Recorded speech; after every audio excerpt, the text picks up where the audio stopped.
Hello, everyone. My name is Noel March. I come from a law enforcement and police service perspective for both campus communities as well as town and city communities as well from my background. I'm here to offer some advice on some key points that have proven useful in the past. We're coming up to an unprecedented, we hear that word an awful lot lately, week of concern around respecting the free speech, but at the same time, denouncing violence and vandalism as part of that. And we have a duty and an obligation to prepare our campus community and our community at large by planning in advance with the short amount of time that we're given. Now, Unified Command is a structure within the National Incident Management System. Most public safety officials are well aware of this, and most campus leadership and municipal leadership are aware of this as well. It involves having the stakeholders who are responsible for the health, safety, and well-being of our community to be together in terms of a unified message of communication, a unified plan of how we're going to prepare for, protect from, respond to, and recover from incidents that may bubble up to become events of violence or destruction. And we want to be able to prevent that if at all possible. We're all unified in that respect. Remember that when it comes to respecting free speech, that we as institutions can set the time and place for where a demonstration can take place. It isn't an open door, the keys to the kingdom are handed over. We must deny access and plan for this to spaces and buildings where we do not want protests and demonstrations to occur. We must provide an area to allow for a demonstration or protest, and it should be done by permit and by ordinance.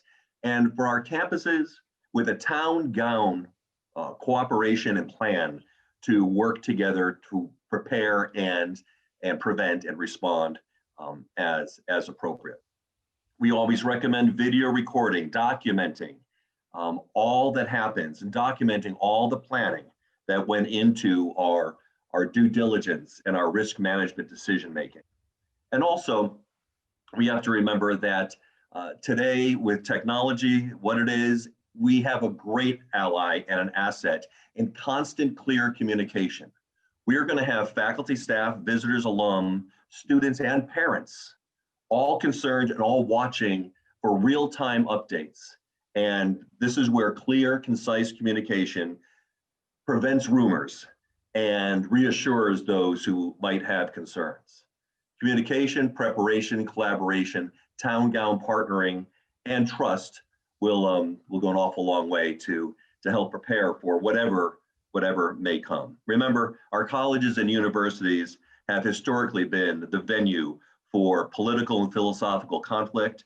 This is nothing new. We are more accustomed to preparation than perhaps other communities. And let's draw upon those relationships and partnerships of trust and that experience we have to work with our public safety officials and follow their lead. Thank you.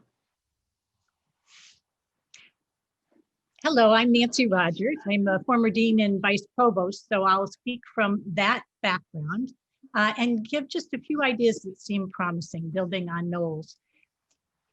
In your preparation ahead, it's important to remember not only your preparation, but all the other people who need to be prepared as well in the coming weeks when it seems more likely than usual that you're going to have divisive situations unfolding. And so just in terms of preparing ahead, you want to be able to do about 7 things simultaneously in addition to the things that Noel has suggested. So for example, you'll want a list of who's going to contact those who feel most targeted by whatever the event did.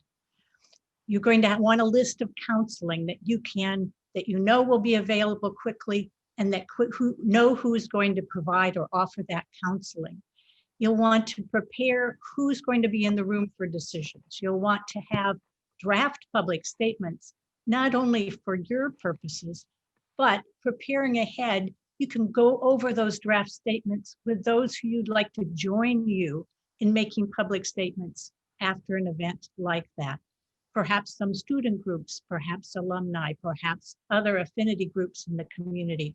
Be sure that there are some things everyone would agree to say and be a part of, either to issue it simultaneously or in a joint statement standing with you.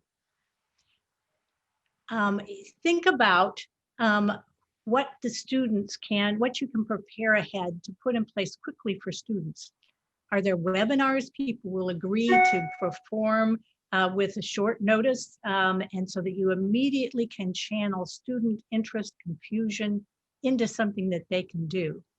Think about how to prepare faculty so that they know ahead as the moment unfolds what their role, their constructive role can be. So in addition to preparing ahead, I want to second Noel's point about speaking out and speaking out frequently. The students in particular will be unsettled after an event like that, and also after the events that have occurred before. It's a particularly tough time for them. If you go to our website, the Divided Community Project website toolkit, and go to campus leaders, there's a list of ideas for both of these things. And finally, I would say this is a time to offer something positive, something hopeful. It's a time that you can put a spotlight on the heroes, the people, the police officer in the Capitol who diverted people who were intent on destruction away from the Senate chamber. The courts that, regardless of political affiliation, did their job over the last few weeks. The news media, who despite threats and even destruction of their equipment, told the story for us. So students need to hear from these heroes as well.